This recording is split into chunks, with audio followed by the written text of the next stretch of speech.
ETV ప్రేక్షకులకి నమస్కారం. Triple-X detergent soap శుభమస్తు కార్యక్రమానికి స్వాగతం. ఈనాడు శుభమస్తు కార్యక్రమంలోని గ్రహఫల అంశంలో గ్రహాల యొక్క స్థితిగతులు, వాటి యొక్క శుభాశుభ ఫలితాల గురించి పరిశీలిద్దాం. అలాగే ఈరోజు 12 రాసుల వారికి ఏ సంఖ్యలు కలిసి వస్తాయి, రంగుల యొక్క ప్రాధాన్యత, ఏ దేవతల్ని పూజించాలి, ఎటువంటి దేవతాస్తుతులు పఠించాలి, ముఖ్యంగా 12 రాసుల వారు ఎటువంటి కార్యక్రమాలు చేపట్టాలి అనేటువంటి అంశాలను కూడా పరిశీలిద్దాం.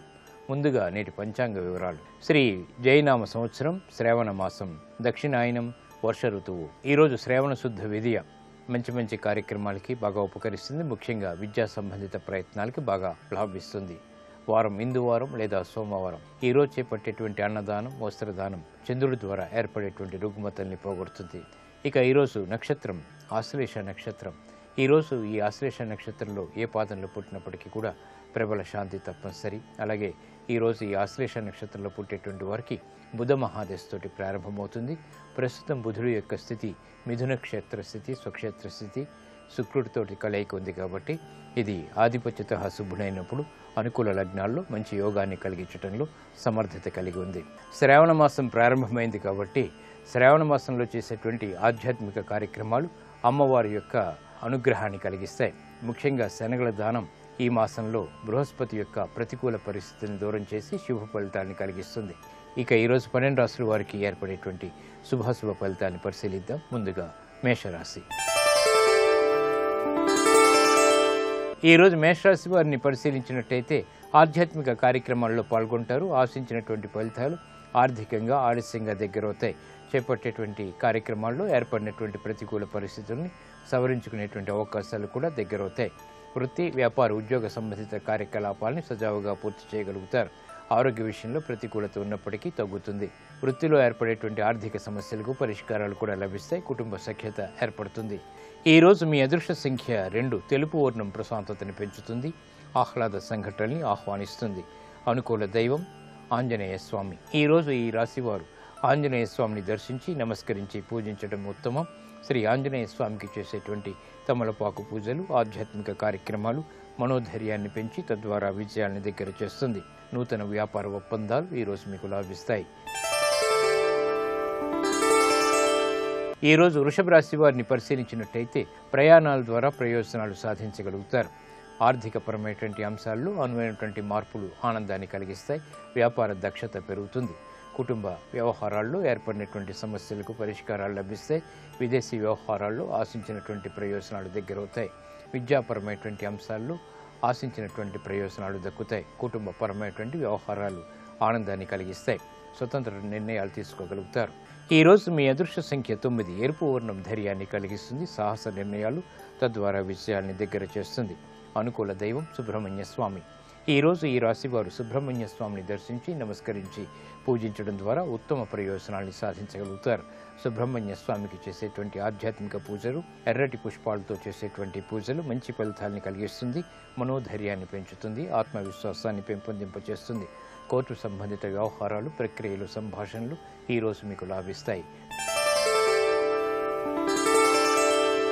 ఈరోజు మిథున రాశి వారిని పరిశీలించినట్టయితే ఆదాయం, వ్యయం సమాంతరంగా ఉంటాయి. చేపట్టేటువంటి కార్యక్రమాలపై పట్టు బిగించగలుగుతారు.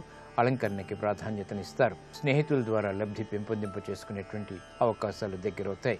రాజకీయపరమైనటువంటి వ్యవహారాలు చుక్కెదురు పరిస్థితులు తారసపడినా తిరిగి సద్దుమణుగుతాయి. వాహన విషయాల్లో జాగ్రత్తలు పాటించాలి. వృత్తి, వ్యాపార, ఉద్యోగ సంబంధిత కార్యక్రమాల్ని స్వతంత్రంగా కొనసాగించగలుగుతారు. ఈరోజు మీ అదృష్ట సంఖ్య 3. పసుపు వర్ణం త్వరితగతిని శుభాల్ని కలిగిస్తుంది. అనుకూల దైవం శ్రీ వెంకటేశ్వర స్వామి. ఈరోజు ఈ రాశివారు శ్రీ వెంకటేశ్వర స్వామిని దర్శించి నమస్కరించి పూజించడం శ్రేయస్కరం. శ్రీ వెంకటేశ్వర స్వామికి చేసేటువంటి ఆధ్యాత్మిక పూజలు మనోధైర్యాన్ని పెంచి గ్రహ ప్రతికూలతని దూరం చేస్తుంది. ప్రమాదాలని దూరం చేస్తుంది. విద్యా సంబంధిత ప్రయత్నాలు ఈరోజు మీకు లాభిస్తాయి. ఈరోజు కర్కాటక రాశి వారిని పరిశీలించినట్టయితే విద్యా విషయాల్లో జాగ్రత్తలు పాటించాలి. ఆటంకాలను ఎదుర్కోవాల్సినటువంటి సంఘటనలు అసంతృప్తిని కలిగిస్తాయి. వ్యాపార ప్రయోజనాలను వేగవంతంగా సాధించలేకపోతారు. కార్యక్రమ నిర్వహణలో లోపాలు వెలుగులోకి వస్తాయి. ఆరోగ్య విషయంలో ప్రతికూలత కొనసాగుతుంది. వృత్తి, వ్యాపార, ఉద్యోగ సంబంధిత కార్యక్రమాల్లో జాగ్రత్తతో కూడినటువంటి నిర్ణయాలు తప్పనిసరి. ఆర్థిక ప్రతికూలతని ప్రతిఘటించలేకపోతారు. కుటుంబ వ్యవహారాలు సామాన్యం. ఈరోజు మీ అదృష్ట సంఖ్య 2. తెలుపు వర్ణం ప్రశాంతతని పెంచుతుంది. ప్రమాదాన్ని దూరం చేస్తుంది. అనుకూల దైవం శ్రీ వెంకటేశ్వర స్వామి. ఈరోజు ఈ రాశి వారు శ్రీ వెంకటేశ్వర స్వామిని దర్శించి నమస్కరించి పూజించడం ద్వారా గ్రహ ప్రతికూలతని దూరం చేసుకోగలుగుతారు. ఆర్థిక చిరాకులు దూరం అవుతాయి. వాహన విక్రయాలు వంటివి ఈరోజు మీకు ఉపకరిస్తాయి. ఈరోజు సింహరాశి వారిని పరిశీలించినట్టయితే ఆరోగ్యంలో చిక్కులు కొనసాగుతాయి. ఆర్థికపరమైనటువంటి అంశాలు మొదట అనుకూలించిన తర్వాత ప్రతికూలతని కలిగిస్తాయి. వ్యవహార చిక్కుల నుంచి బయటికి రావడానికి చేసేటువంటి ప్రయత్నాలు కొంత ఊరట కలిగిస్తాయి. వ్యాపార దక్షత కలిగి ఉంటారు. లాభదాయకమైనటువంటి కార్యక్రమ నిర్వహణ వృత్తిలో కొనసాగుతుంది. మానసిక ధైర్యం పెరుగుతుంది. చేపట్టేటువంటి కార్యక్రమాలపై పట్టు బిగించగలుగుతారు. వృత్తి, వ్యాపార, ఉద్యోగ సంబంధిత కార్యక్రమాల్లో ప్రయత్నాలు బాగా ఫలిస్తాయి. ఈరోజు మీ అదృష్ట సంఖ్య 5. ఆకుపచ్చ వర్ణం రక్షణకి తోడవుతుంది. అనుకూల దైవం శ్రీ మహాలక్ష్మి. ఈరోజు ఈ రాశివారు శ్రీ మహాలక్ష్మి అమ్మవారిని దర్శించి నమస్కరించి పూజించడం ద్వారా ఆర్థిక అభివృద్ధి దగ్గరవుతుంది. ఆర్థిక చిరాకులు దూరమవుతాయి. కనకదారాస్తం వంటి స్థుతులు, శ్రీ సూక్త విధానంతో చేపట్టేటువంటి ఆధ్యాత్మిక పూజలు ఈరోజు మీకు ఆర్థిక పుష్టిని కలిగిస్తుంది. సాహస నిర్ణయాలు ఈరోజు మీకు లాభిస్తాయి, అనుకూలిస్తాయి. ఈరోజు కన్యారాశి వారిని పరిశీలించినట్టయితే ఉద్యోగ ప్రయత్నాలు ఫలిస్తాయి. ఆశించినటువంటి ప్రయోజనాలు ఆర్థికంగా చేకూరుతాయి. మాతృ సంబంధిత వ్యవహారాల్లో అనుకూలత ఏర్పడుతుంది. పిల్లల ద్వారా ఆనందం లభిస్తుంది. వారి అభివృద్ధి ఆనందాన్ని కలిగిస్తుంది. విదేశీ సంబంధిత వ్యవహారాల్లో పెట్టుబడుల ద్వారా ఆశించినటువంటి ప్రయోజనాన్ని పొందగలుగుతారు. సంభాషణల విషయంలో జాగ్రత్తలు పాటించాలి. ఆరోగ్య విషయంలో ప్రతికూలత ఉన్నప్పటికీ సంతోషకర సంఘటనల ద్వారా ఎదుర్కోగలుగుతారు. ఈరోజు మీ అదృష్ట సంఖ్య 9. ఎరుపు వర్ణం ధైర్యాన్ని కలిగిస్తుంది. అనుకూల దైవం మహాకాళి. ఈరోజు ఈ రాశివారు మహాకాళి అమ్మవారిని దర్శించి నమస్కరించి పూజించడం శ్రేయస్కరం. మహాకాళి అమ్మవారికి చేసేటువంటి ఆధ్యాత్మిక పూజలు గ్రహ అతి ప్రతికూలతని దూరం చేస్తుంది. ఆరోగ్య పరీక్షలు ఈరోజు మీకు మేలుని కలిగిస్తాయి. ఈరోజు తులారాశి వారిని పరిశీలించినట్టయితే వ్యాపార ప్రయోజనాల్ని సాధించగలుగుతారు. స్థిరాస్తి విషయాల్లో జాగ్రత్తలు పాటించాలి. పిల్లల ద్వారా సమస్యలు ఏర్పడేటువంటి సంఘటన లేకపోలేదు. సోదరుల ద్వారా కూడా చిరు సమస్యలు తలెత్తుతాయి. నూతన కార్యక్రమాలను వేగవంతంగా ప్రారంభించలేకపోతారు. ఉత్తమమైనటువంటి విజయాలు ఉద్యోగపరంగా సాధించడానికి చేసేటువంటి ప్రయత్నాలు ఊరట కలిగిస్తాయి. వ్యవసాయ రంగంలో అనుకూలత ఏర్పడుతుంది. ఈరోజు మీ అదృష్ట సంఖ్య 3. పసుపు వర్ణం త్వరితగతిని శుభాల్ని కలిగిస్తుంది. అనుకూల దైవం ఈశ్వరుడు. ఈరోజు ఈ రాశి వారు శివాలయాన్ని దర్శించి ఈశ్వరుడికి అభిషేకాది కార్యక్రమాలు చేయడం ద్వారా గ్రహ అతి ప్రతికూలత దూరం అవుతుంది. బిల్వపత్రితో చేసేటువంటి ఈశ్వరాభిషేకం ఉత్తమ ప్రయోజనాన్ని కలిగిస్తుంది. ఆర్థిక లావాదేవీలు ఈరోజు మీకు ఊరట కలిగిస్తాయి. ఈరోజు వృశ్చిక రాశి వారిని పరిశీలించినట్టయితే ఆరోగ్య విషయంలో జాగ్రత్తలు పాటించాలి. విదేశీ సంబంధిత లావాదేవీల విషయంలో కూడా జాగ్రత్తలు పాటించాలి. ఆర్థిక క్రమశిక్షణ లోపిస్తుంది. ఆర్థికపరమైనటువంటి అంశాలు మొదట వేధించిన తర్వాత అనుకూలిస్తాయి. కార్యక్రమ నిర్వహణలో ప్రతికూల పరిస్థితులను తగ్గించుకునేటువంటి అవకాశాలు కూడా దగ్గరవుతాయి. వినోదాల్లో పాల్గొంటారు. కుటుంబ బాధ్యతలు బాగా పెరుగుతాయి. అయినప్పటికీ సక్రమ నిర్వహణ కొనసాగుతుంది. ఈరోజు మీ అదృష్ట సంఖ్య 2. తెలుపు వర్ణం ప్రశాంతతని పెంచుతుంది. ప్రతికూల పరిస్థితుల్ని దూరం చేస్తుంది. అనుకూల దైవం దక్షిణామూర్తి. ఈరోజు ఈ రాశివారు దక్షిణామూర్తి స్వామిని దర్శించి నమస్కరించి పూజించడం ద్వారా ఉత్తమ ప్రయోజనాలు సిద్ధిస్తాయి. శ్రీ దక్షిణామూర్తి యొక్క అష్టోత్తర పఠనం బలాన్ని చేకూరుస్తుంది. ఆర్థిక వ్యవహారాల్లో విజయాలను దగ్గర చేస్తుంది. గృహ సంబంధిత కార్యక్రమాలు ఈరోజు మీకు సంతృప్తిని కలిగిస్తాయి. ఈరోజు ధనుసు రాశి వారిని పరిశీలించినట్టయితే ప్రతికూల పరిస్థితులు ప్రబలమవుతాయి. చేపట్టేటువంటి కార్యక్రమాలపై శ్రద్ధ తగ్గుతుంది. ప్రయాణాల విషయంలో జాగ్రత్తలు పాటించాలి. ఉద్యోగ సంబంధిత కార్యక్రమాల్లో ఆచితూచి నిర్ణయాలు తీసుకోవాలి. దూకుడు నిర్ణయాల ద్వారా సమస్యలను ఎదుర్కోవాల్సినటువంటి సంఘటనలు చోటు చేసుకుంటాయి. కుటుంబ వ్యవహారాల్లో కూడా జాగ్రత్తలు పాటించాలి. ఆర్థిక ఇబ్బందులు ప్రబలమయ్యేటువంటి సంఘటనలు లేకపోలేదు. ఈరోజు మీ అదృష్ట సంఖ్య 9. ఎరుపు వర్ణం ధైర్యాన్ని కలిగిస్తుంది. అనుకూల దైవం ఆంజనేయ స్వామి. ఈరోజు ఈ రాశివారు ఆంజనేయ స్వామిని దర్శించి నమస్కరించి పూజించడం శ్రేయస్కరం. ఆంజనేయ స్వామికి చేసేటువంటి పూజాది కార్యక్రమాలు అష్టమ చంద్రుడి ద్వారా, రవి ద్వారా, బృహస్పతి ద్వారా ఏర్పడేటువంటి ప్రతికూల పరిస్థితుల్ని, ప్రమాదాలని దూరం చేస్తుంది. ఆరోగ్య పరీక్షలు ఈరోజు మీకు మేలుని కలిగిస్తాయి. ఈరోజు మకర రాశి వారిని పరిశీలించినట్టయితే మానసిక ధైర్యం కలిగి ఉంటారు. ఆకస్మిక అనుకూల ఆర్థిక మార్పులు ఆనందాన్ని కలిగిస్తాయి. ప్రతికూల పరిస్థితులను వ్యాపారపరంగా ఎదుర్కోగలుగుతారు. కుటుంబ పరిస్థితులు చక్కబడతాయి. చేపట్టేటువంటి కార్యక్రమాలపై శ్రద్ధ పెరుగుతుంది. నూతన స్నేహితుల ద్వారా లబ్ధి ఏర్పడుతుంది. భాగస్వాములతో మైత్రి కొనసాగుతుంది. ఆర్థికపరమైనటువంటి ప్రయోజనాలు వ్యాపారపరంగా పొందగలుగుతారు. విద్యా సంబంధిత విజయాలు కూడా దగ్గరవుతాయి. విదేశీ సంబంధిత ప్రయాణాలు కూడా ఆనందాన్ని కలిగిస్తాయి. ఈ రోజు మీ అదృష్ట సంఖ్య 5. ఆకుపచ్చ వర్ణం రక్షణకి దోహదపడుతుంది.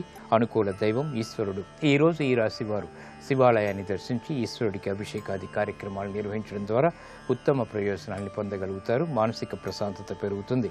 ఉద్యోగ ప్రయత్నాలు ఈరోజు మీకు లాభిస్తాయి.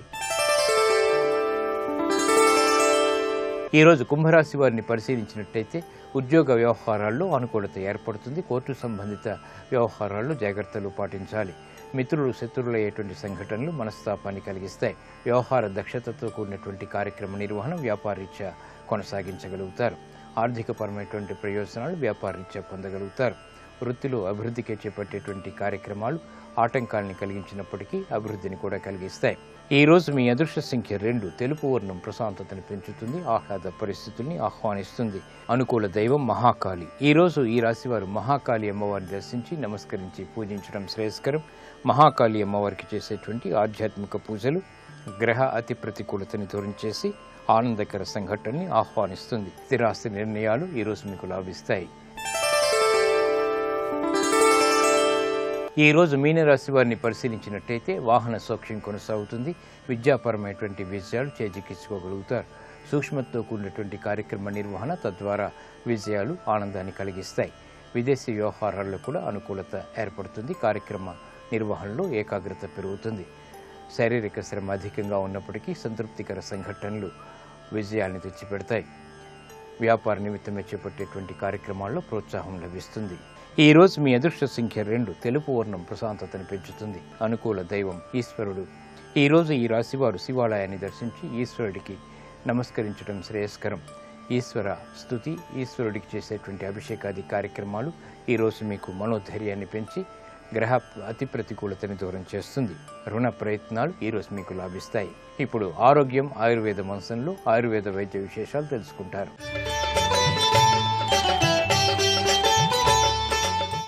నమస్కారం. ఈనాటి శుభమస్తు కార్యక్రమంలో ఆరోగ్యం ఆయుర్వేదం శీర్షికన బట్టతల సమస్యని అదుపులో ఉంచుకోవడానికి ఆయుర్వేదంలో ఉండేటువంటి మార్గాల గురించి తెలుసుకుందాం. సామాన్యంగా ఏంటంటే ఈ బట్టతల అనేటువంటి సమస్య పురుషుల్లోనే కనిపిస్తూ ఉంటుంది. ఆడవాళ్లలో చాలా అరుదుగా ఈ సమస్యను చూస్తూ ఉంటాం. అంటే ఈ రోజుల్లో వచ్చేటువంటి లైఫ్ స్టైల్లో మార్పు వల్ల, అంటే జీవన విధానంలో తీసుకునేటువంటి ఆహారం కానివ్వండి, విహారం కానివ్వండి, వీటన్నింటి కారణంగా ఏంటంటే చాలా తొందరగా బట్టతల అనేటువంటి సమస్య వస్తుంది. ఈ సమస్య ఏంటంటే కొంతవరకు చాలా వరకు కూడా ఏంటంటే వంశపారంపర్యంగా వచ్చేందుకు అవకాశం ఉంది. అయితే ఈ వంశపారంపర్యంగా వచ్చేది కూడా చాలా తొందరగా వస్తుంది అన్నమాట. ఇలా దీన్ని తొందరగా రాకుండా ఉంచుకోవడానికి కొంచెం ఆహారంలో మంచి పోషక విలువలు ఉన్నటువంటి ఆహారం తీసుకుంటూ ఉండడం, పాలు బాగా తాగుతూ ఉండడం, తర్వాత ఐరన్ ఉండేటువంటి ఆహార పదార్థాలు అంటే ఇనుము ఎక్కువగా ఉండేటువంటి ఆకుకూరలు, పళ్ళు ఎక్కువగా తీసుకోవడం, ఇవన్నీ కూడా కొంతవరకు సహాయపడతాయి. వాటితోటి పాటుగా కొంచెం అంటే ఈ సమస్యని అదుపులో ఉంచుకోవడానికి కొన్ని ఆయుర్వేద మూలికలతోటి ఒక ప్యాక్ లాంటి తయారు చేసుకోవచ్చు. ఈ ఆయుర్వేద మూలికలు ఏమేంటంటే మొట్టమొదట మనం తీసుకునేటువంటిది నల్ల కలువలు. మనకి ఎప్పుడు దొరికితే అప్పుడు ఈ నల్ల కలువలను తీసుకుని వాటిని బాగా ఎండబెట్టేసి వాటిని పొడిలాగా చేసుకుని ఉంచుకోవాలి. ఆ తర్వాత మనం తీసుకోబోయేటువంటిది ఎష్టి మధు. ఎష్టి మధుని తెలుగులో అతి మధురం అంటారు. శిరోజాలు రాలకుండా ఉండడానికి, తర్వాత చిన్న చిన్నగా ఉన్నటువంటివి బాగా పెరగడానికి కూడా అతి మధురం బాగా సహాయపడుతుంది. అతి మధురాన్ని కూడా మెత్తటి చూర్ణంలాగా చేసేసుకుని దీన్ని కూడా ఇందాక నల్ల కలువ చూర్ణంతో కలిపి ఉంచుకోండి.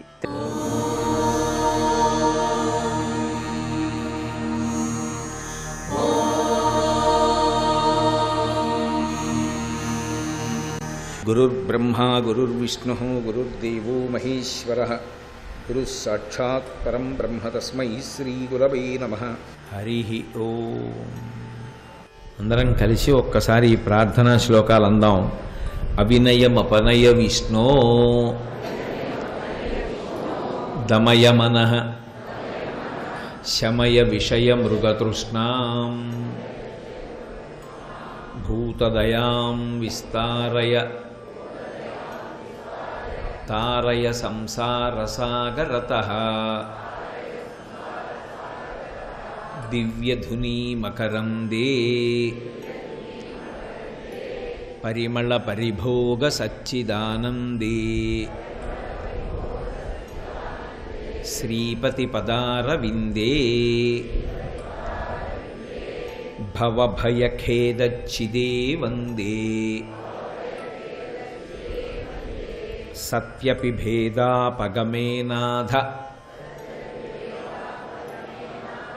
తవాహం నమామ కీనస్త్వం సాముద్రో హి తరంగః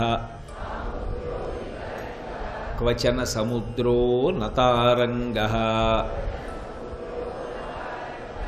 ఉద్ధృతనగ నగభిధనుజ ధనుజకులామిత్ర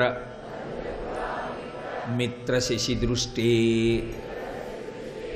దృష్టే భవతి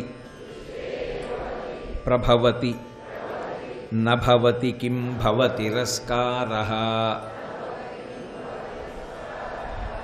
మత్స్యాదిభిరవతారైః అవతారవతావత సదా వసుధాం పరమేశ్వర పరిపాల్యో భవతా భవతాపభీతోహం దామోదర గుణమందిర సుందరవదనారవింద గోవింద భవజలది మదనమందర పరమందరమపనయత్వం మే నారాయణ కరుణామయ శరణం కరవాణి తావకౌ చరణౌ ఇతి షట్పదీ మదీయే వదన సరోజే సదా వసతు. శంకర భగవత్పాదులు ప్రార్థన ఎలా చెయ్యాలో మనకి నేర్పడం కోసమని వారే ప్రార్థన చేస్తున్నట్లుగా మనకి అందించినటువంటి మహాద్భుతమైనటువంటి స్తోత్రం. అందులో అవినయమపనయ విష్ణో దమయమనయ శమయ విషయం మృగతృష్ణాం భూతదయాం విస్తారయ తారయ సంసార సాగరతః దివ్యధునీ మకరందే పరిమళ పరిభోగ సచ్చిదానందే శ్రీపతి పదారవిందే భవభయఖేదచ్చిదే వందే. ఆ రెండో శ్లోకంలో నిన్నను మీతో నేను శ్రీపతి పదారవిందే వరకు అన్వయం చేసి ఉన్నాను. ఆ తరువాత శంకరులు చిట్ట చివర ఒక మాట అంటారు. స్వామివారి యొక్క సాకార రూపంలో మనసు షట్పది అయి ఎలా నిలబడాలి అన్న విషయాన్ని మనకి మనవి చేశారు.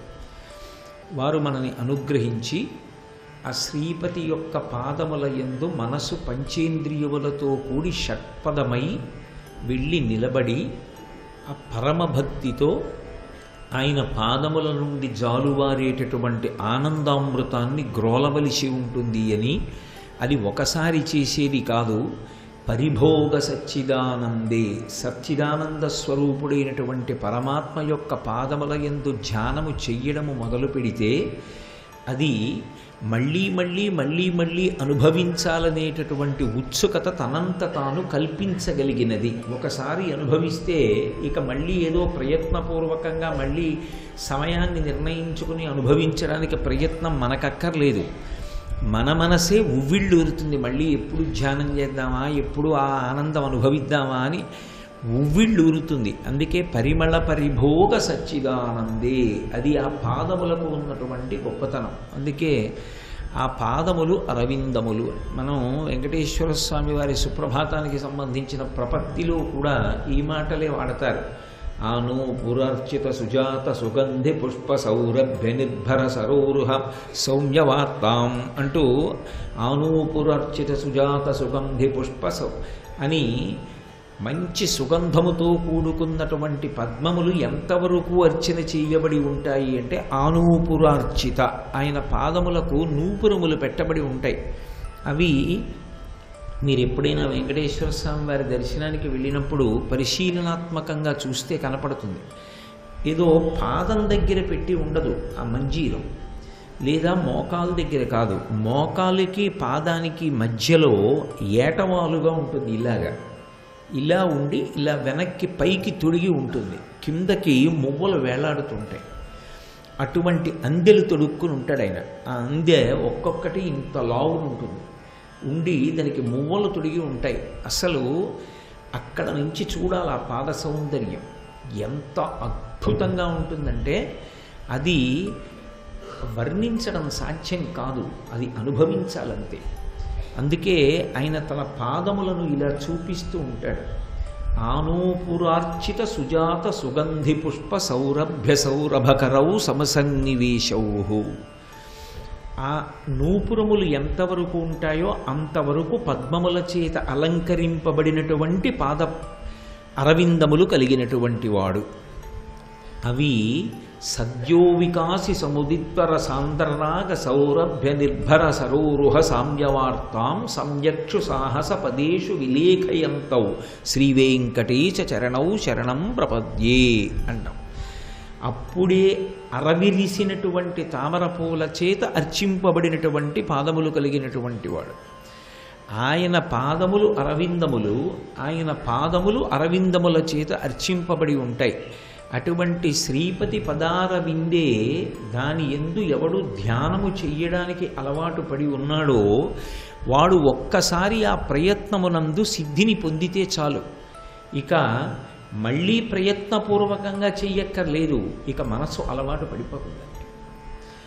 నేను అందుకే మీతో ఒక ఉపమానం మనవి చేశాను. రామకృష్ణ పరమహంస చెప్పినట్లుగా నల్లమందుకు అలవాటు పడినటువంటి నెమలి మళ్ళీ నల్లమందు తినడానికి వెంపర్లాడినట్టే ఒక్కసారి పరమేశ్వర పాదారవిందముల యందు ధ్యానం చెయ్యడం, పంచేంద్రియములు మనస్సు అనబడేటటువంటి షట్పదము వెళ్ళి ఆయన పాదముల యందు వ్రాలి అంబుజోదర దివ్యపాదారవింద చింతనామృతపాన విశేషమత్త చిత్తమై నిలబడగలిగినటువంటి స్థితిని పొందడానికి అలవాటు పడితే ఇక అసలు దాన్ని విడిచిపెట్టడానికి ఇష్టపడడు. మళ్ళీ మళ్ళీ మళ్ళీ మళ్ళీ ఆ భోగం అనుభవిస్తాడు. భోగము అంటే సుఖము. అసలు దాన్ని మించిన సుఖము, దాన్ని మించిన ఆనందం ఇక జగత్తులో వేరొకటి ఉండదు. ఎందుకు ఉండదు అంటే దానికి ఒక కారణం ఉంది. అది వినా మిగిలినవి భయకారకములు. అందుకే శంకరులు పక్కన ఒక మాట చెప్తున్నారు, భవ భయ ఖేద చిదే వందే అన్నారు. భవ అనేటటువంటి మాట పరమశివుడికి బాగా అన్వయం అవుతుంది. ఎందుకంటే అష్టమూర్తి తత్వంలో ఆయనకి భవుడు అని ఒక పేరు, సంసారమును కల్పించువాడు అని. భవ, భవం అంటే పుట్టినది అని. అది ఏదో స్వయంభూ కాదు, జ్యోతిర్లింగాలు ఉన్నట్లుగా స్వయంభూగా తనంత తాను వెలిసింది కాదు సంసారం. సంసారానికి ఒక మొదలు ఉంటుంది, సంసారానికి అంతం ఉంటుంది. ఇది బాగా పట్టుకోవలసి ఉంటుంది. ఆది అంతము ఉన్నది ఏది సత్యమైనది కాదు, అది కాలమునందు వచ్చి కాలమునందు వెళ్ళిపోతుంది. కానీ దాని యందు మగ్నుడైపోయినటువంటి వాడు మాయకి వశుడైపోయి పునర్జన్మకి హేతువుని కల్పించుకుంటాడు. నేను ఒక్క మాట చెప్తాను, మీరు బాగా పట్టుకుంటారు. పసితనంలో సంసారం ఏముంది? అసలు ఏమీ లేదు. వాడికి అమ్మొక్కతే తెలుసు. వాడికి కావలసింది రక్షణ. వాడికి భయం వేసినప్పుడు ఒకసారి ఏడుస్తాడు. ఏడవడం వినా వాడికి అంతకన్నా అమ్మని పిలవడం కూడా చేత కాదు. కానీ ఆది ఒకటి ఉంటుంది సంసారానికి. అందుకే వివాహము అంటారు. విశిష్టమైనటువంటి పరమేశ్వరుణ్ణి పొందడానికి ఆశ్రమాన్ని సద్వినియోగం చేసుకుని ప్రయత్నం ఎవడు చేస్తాడో వాడి పట్ల సంసారము అనుగ్రహహేతు. అందుకే వివాహము. నేను నా భార్యని వివాహం చేసుకున్నాను అన్నాను అనుకోండి, దాని అర్థం ఏమిటంటే వి అంటే విశిష్టమైన అని. సంస్కృతంలో వి అన్న అక్షరం సమర్థించి మాట్లాడుతుంది, వ్యతిరేకంగానూ మాట్లాడుతుంది. విశేషంగా అన్నాను అనుకోండి, చాలా గొప్పది అని. విధవ అన్నాను అనుకోండి, భర్త లేనిది, వ్యతిరేకంగానూ మాట్లాడుతుంది వి. ఇక్కడ వివాహము, వి అంటే విశేషమైనది. ఏది? భగవంతుడు. ఆయన్ని పొందడానికి సంసారం పనికొస్తుంది. దాని గురించి అసలు సరియైన అవగాహన ఉన్నవాడైతే భార్య వేలు పట్టుకుని గృహస్థాశ్రమంలో తరిస్తాడు. ఎలా? నారాయణుడు అతిథి రూపంలో ఇంటికి వచ్చాడు. నువ్వు పెట్టినటువంటి ఓ 2 పళ్ళ ముక్కలు నువ్వు వాళ్ళతో ప్రశాంతంగా ఒక్క నిమిషం మాట్లాడడం, లేదా నువ్వు భార్యతో కలిసి చేసేటటువంటి యజ్ఞయాగాది క్రతువులు అపారమైనటువంటి పుణ్యమునకు హేతువులు. మెల్లిమెల్లిగా భోగం అనుభవించి కామము భార్యయందుంచుకుని ధర్మంతో ముడివేసి ఒక వయసు వచ్చిన తరువాత ఈ సుఖాలు సుఖాలా అన్న మాట అనగలుగుతాడు. అది పండినటువంటి వైరాగ్యం. అలా అసలు ధర్మంతో ముడివేసి కామాన్ని అనుభవించకపోతే ఏమవుతుందంటే ఇంద్రియములు చాలా బలవత్తరములు, అదును చూసి కాటు వేసేస్తే జారి పడిపోతాడు. ఇంద్రియాని బలిష్టాని నన్యుక్తాని మానద అపక్వస్య ప్రకుర్వంతి వికారాం స్థాననేకశః. ధర్మంతో ముడివేసి వాటిని పోషించకపోతే అవి తిరగబడి సమయం చూసి కాటేస్తాయి. అలా కానీ కాటేశాయా, ఎంత పైకెక్కుదాం అనుకున్నాడో అంత కిందకి జారి పడిపోతాడు. అందుకే వివాహము భార్యాసహితుడై తరించవచ్చు. భార్యాసహితులై తరించిన వాళ్ళు ఎంతమంది ఉన్నారు? ఒకళ్ళ ఇద్దరా? అసలు ఉదాహరణలు చెప్పడం సాధ్యం కాదు. అంతమంది ఋషులందరూ భార్యాసహితులు గారు. సర్వం శ్రీ ఉమామహేశ్వర పరబ్రహ్మార్పణమస్తు. స్వస్తి. సంసారమునందు నువ్వు ఉండి సంసారమునందు మగ్నమైపోకుండా నిన్ను కాపాడగలిగిన వాడెవరు అంటే ఈశ్వరుడు. దాని చేత తరించేటట్టుగా చేస్తాడు తప్ప దాని చేత నువ్వు ఖేదమును పొంది కుంగిపోయేటట్టుగా చెయ్యకుండా సంసారం అనేటటువంటి సముద్రాన్ని దాటించగలిగిన వాడెవరో ఆయన పరమేశ్వరుడు.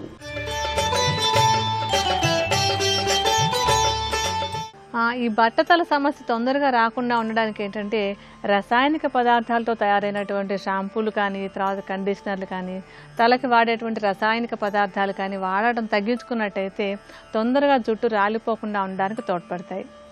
అలాగే మనం ఇందాక ప్యాక్ తయారు చేసుకోవడానికి ఒక 3 మూలికలు ముందుగా చెప్పుకున్నాం కదా. ఆ తర్వాత మనం అందులో వేసుకోవాల్సింది ఏంటంటే నువ్వులు. ఈ నువ్వులు కూడా జుట్టుకు ఒక చక్కటి టానిక్ లాగా ఉపయోగపడతాయి. జుట్టు రాలిపోకుండా ఉండేలాగా చేయడానికి, చిన్న చిన్న మొలకలుగా ఉండిపోయినటువంటి ఆ కేశాలు తొందరగా పెరగటానికి కూడా బాగా ఉపయోగపడతాయి. నువ్వుల్ని కూడా చూర్ణంలాగా చేసేసుకుని ఆ చూర్ణాన్ని కూడా ఇందాక చూర్ణాలతోటి కలిపి ఉంచుకోండి. ఆ తర్వాత కావాల్సినటువంటిది తానికాయలు.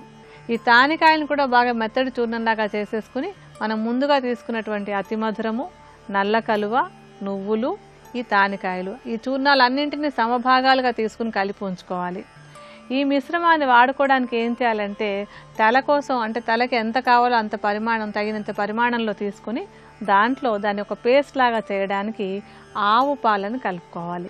ఆవు పాలు జుట్టుకు ఒక చక్కటి టానిక్ లాగా ఉపయోగపడతాయి, జుట్టు బాగా పెరగడానికి సహాయపడతాయి. అలాగే దీంతో పాటుగా కొంచెం నువ్వుల నూనె కూడా కావాలి. నువ్వుల నూనె కూడా శిరోజాలకు ఒక మంచి టానిక్లా ఉపయోగపడుతుంది. అలాగే ఈ ప్యాక్లో ఏంటంటే మిగతా మూలికల్ని కూడా కలపడానికి ఒక మంచి బైండర్ లాగాను సహాయపడుతుంది.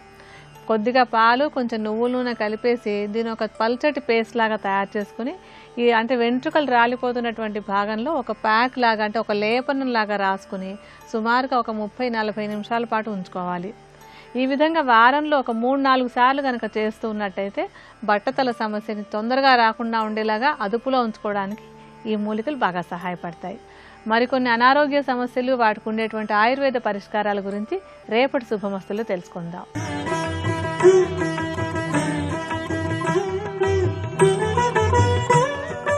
త్రిబుల్ ఎక్స్ డిటర్జెంట్ సోప్ శుభమస్తు కార్యక్రమంలో శుభయోగం శీర్షికకి స్వాగతం. ఈ శీర్షికన దైనందిన జీవితంలో పూజా కార్యక్రమాన్ని నిర్వహిస్తున్న తరుణంలో భగవంతుడి యొక్క అనుగ్రహాన్ని సులభంగా పొందటానికి జపమాలలు ఏ విధంగా సహకరిస్తాయో పరిశీలన చేద్దాం. భగవంతుణ్ణి ఆరాధన చేస్తూ మన సమస్యలన్నీ సులభంగా తీర్చుకోవటానికి ఉపయోగపడే అద్భుతమైన సాధనం జపమాల. గణపతి యొక్క పరిపూర్ణమైన అనుగ్రహాన్ని పొందటానికి, గణపతి అనుగ్రహం ద్వారా విఘ్నాలను తొలగింపజేసుకుని సర్వకార్యాలలో జయాన్ని పొందటానికి ఉపయోగపడేటటువంటి మాల కేరువామాల. కేరువామాల పసుపు రంగులో ఉంటుంది. పార్వతీదేవికి ప్రీతిపాత్రమైనటువంటి రంగు పసుపు రంగు. అదేవిధంగా పార్వతీదేవి పసుపు ముద్దతో గణపతిని తయారు చేసింది కనుక పసుపు రంగులో ఉన్నటువంటి కేరువామాలను ఉపయోగించి గణపతిని, పార్వతీదేవిని ప్రార్థన చేసినట్లయితే గణపతి యొక్క అనుగ్రహంతో పాటుగా పార్వతీదేవి యొక్క అనుగ్రహాన్ని కూడా సులభంగా పొంది సర్వకార్యాలలో జయాన్ని పొందటానికి ఆస్కారం ఎక్కువగా ఉంది.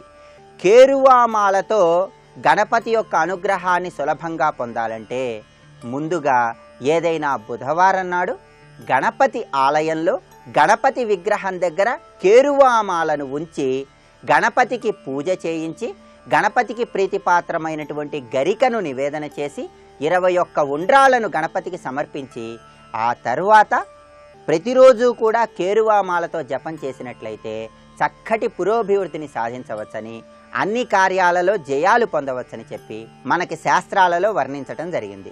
కేరువామాలతో జపాన్ని ప్రారంభించి గణపతి యొక్క అనుగ్రహాన్ని సులభంగా పొందటానికి అత్యంత విశిష్టవంతమైనటువంటి రోజు అక్షయ తృతీయ అని శాస్త్రాలలో వర్ణించటం జరిగింది.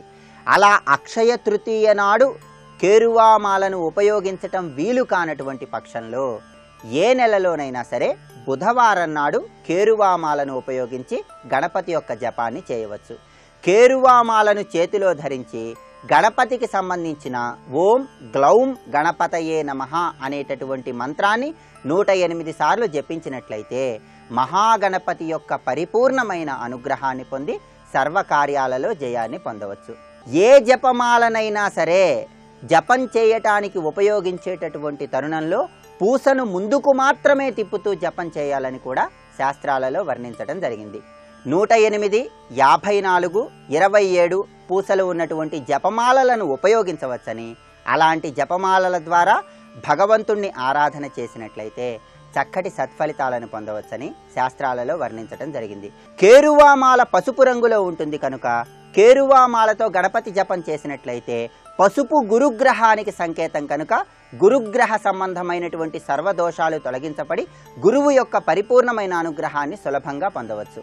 అదేవిధంగా కుటుంబ కలహాలు, భార్యాభర్తల మధ్య ఉండేటటువంటి తగాదాలు, వ్యాపారంలో నష్టాలు తొలగింపజేయటానికి, కోర్టు వ్యవహారాలలో విజయాన్ని సాధించటానికి, దీర్ఘకాలిక వ్యాధులు, రుణబాధలు తొలగింపజేసుకోవటానికి, గణపతి యొక్క పరిపూర్ణమైన అనుగ్రహాన్ని సులభంగా పొందటానికి అనునిత్యము కూడా కేరువామాలతో గణపతికి సంబంధించిన మంత్రాన్ని జపం చేసినట్లయితే చక్కటి సత్ఫలితాలను పొందవచ్చు.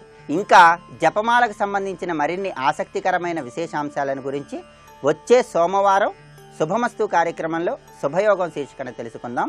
రేపటి శుభమస్తు కార్యక్రమంలో శుభయోగం శీర్షికన శకునాలు, వాటి ప్రభావాలు అనే అంశం గురించి పరిశీలన చేద్దాం.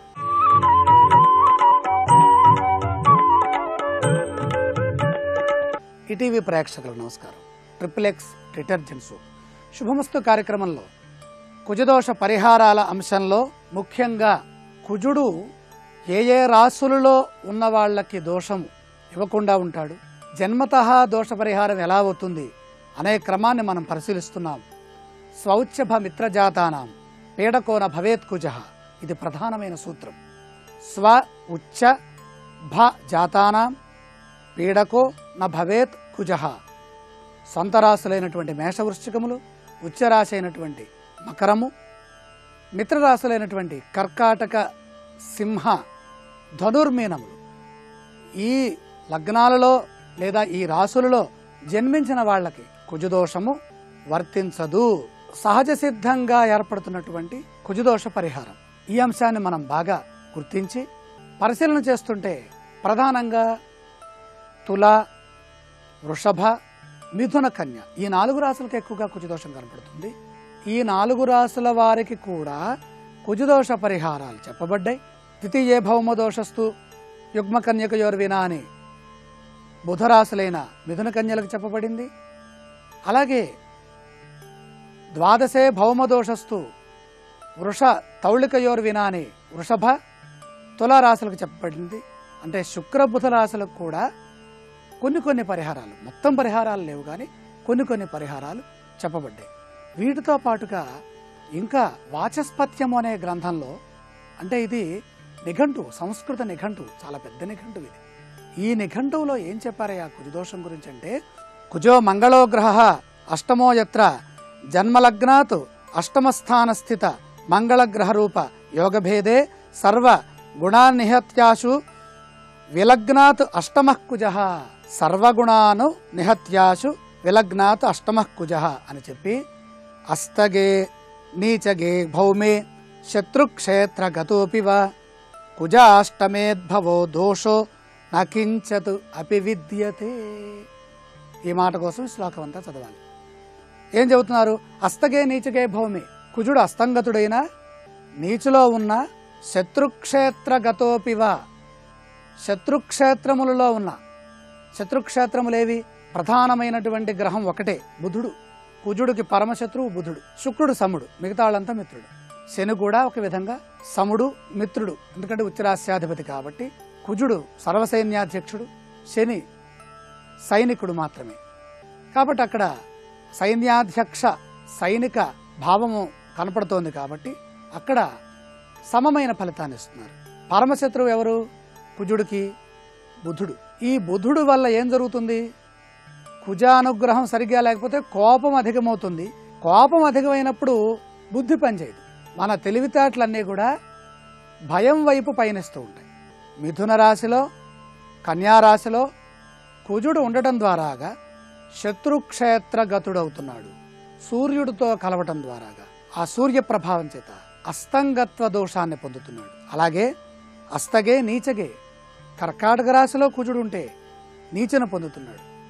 అన్ని గ్రహాలు దోషంలో ఉన్నప్పుడు చెడు ఫలితాన్ని అధికంగా ఇస్తాయి. కుజుడు మాత్రం కుజు దోషాన్ని ఇవ్వజాలడు. ఇది వాచస్పత్య గ్రంథంలో కనపడుతుంది. వాచస్పత్య గ్రంథాన్ని ఎలా రాస్తారు? అనేక సంస్కృత సంహిత శృతి స్మృతి పురాణ ఇతిహాస గ్రంథముల్ని పరిశీలించి ఒక వాక్యానికి ఉన్నటువంటి ప్రమాణాన్ని అక్కడ నిక్షిప్తం చేస్తారు. వాచస్పత్యంలో ఇది సుస్పష్టంగా ఉన్నటువంటి విషయం.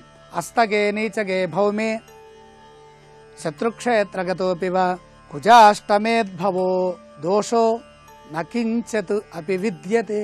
నకించదపి విద్యతే, కొద్దిగా కూడా లేదయ్యా. అష్టమంలో ఉండేటటువంటి దోషం అన్నిటికంటే ప్రమాదకరమైంది. అది ఎప్పుడు బలహీనమవుతుంది?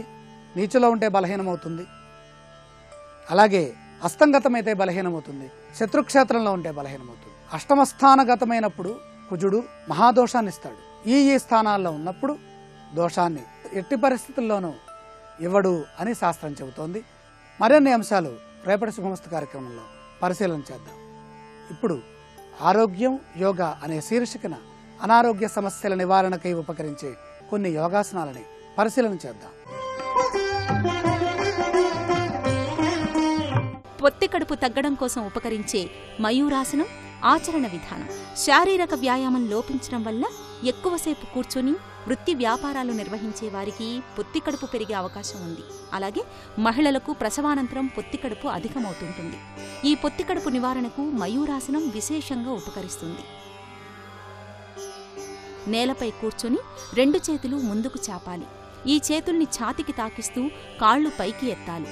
శరీర బరువంతా అరచేతుల మీద కాళ్ల మీద ఉండాలి. ఈ మయూర ఆసనం వల్ల ఉదర కండరాలు పటిష్టవంతమవుతాయి. తద్వారా పొత్తికడుపు క్రమేపీ తగ్గుముఖం పడుతుంది.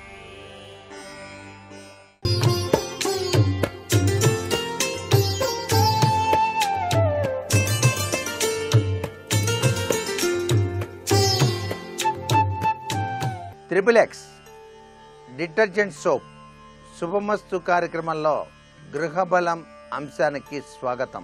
నేటి నుంచి శ్రావణలక్ష్మి స్వాగతం అంటూ శ్రావణ మాసంలోకి ప్రవేశించిన శుభవేళ. స్త్రీలందరూ కూడాను సౌభాగ్య సిద్ధి కోసం గౌరీదేవి లక్ష్మీదేవుల యొక్క అనుగ్రహ కటాక్ష వీక్షణాల కోసం ఆ చక్కని తల్లులను ఆరాధన చేసేటువంటి సాంప్రదాయ లక్షణం ప్రతి గృహంలోనూ కూడా కనిపిస్తుంది. కొత్తగా వివాహం అయి అత్తవారింటికి వచ్చినటువంటి కోడలు 5 సంవత్సరాల పాటు శ్రావణ గౌరీ నోము అనేటువంటిది నోముకునేటువంటి సాంప్రదాయంలో సర్వమంగళ మాంగళ్య స్వరూపంలో విరాజిల్లేటువంటి ఆ గౌరీదేవి సంతాన సౌభాగ్యాల్ని సుసంపన్నమైన జీవితాన్ని ప్రసాదించడానికి తన భర్తకు ఆయుష్ ఆరోగ్యం వృద్ధి చెందడానికి ఈమె సౌభాగ్యవతిగా జీవితాన్ని గడపడానికి ప్రతి ఇంటా కూడాను ఆచరించేటువంటి వ్రతం శ్రావణ మంగళవార వ్రతాలు. అలాగే ఈ మాసంలో పేరంటం అనేటువంటి పేరుతో ప్రతినిత్యం కూడా శ్రావణ మాసంలో కాళ్లకు పసుపు పారాణి పూసేటువంటి సాంప్రదాయం ప్రతి గృహంలో కనిపిస్తుంది. స్త్రీలకు కంట పంట పండటానికి పేరంటం పేరుతో ఆ యొక్క నోము నోచినప్పుడు ముత్తైదువులకు ఇచ్చేటువంటి సాంప్రదాయబద్ధమైనటువంటి వాయనాలు, వారి యొక్క ఆశీస్సులు ఆ గృహంలో దేదీప్యవంతమైనటువంటి దివ్యశక్తి తత్వాన్ని ప్రసరింపచేస్తాయి. వాస్తుశాస్త్రరీత్యా మన భారతీయ సంస్కృతి సంప్రదాయంలో పెట్టిన పండుగలు పరమార్థాల వెనకాల ఆరోగ్యప్రదమైనటువంటి సూత్ర ప్రాతిపదికలతో పాటుగా గృహానికి శక్తిని ప్రసాదించేటువంటి విశిష్ట సంప్రదాయం కనిపిస్తోంది అని చెప్పడంలో ఏమాత్రం సందేహం లేదు.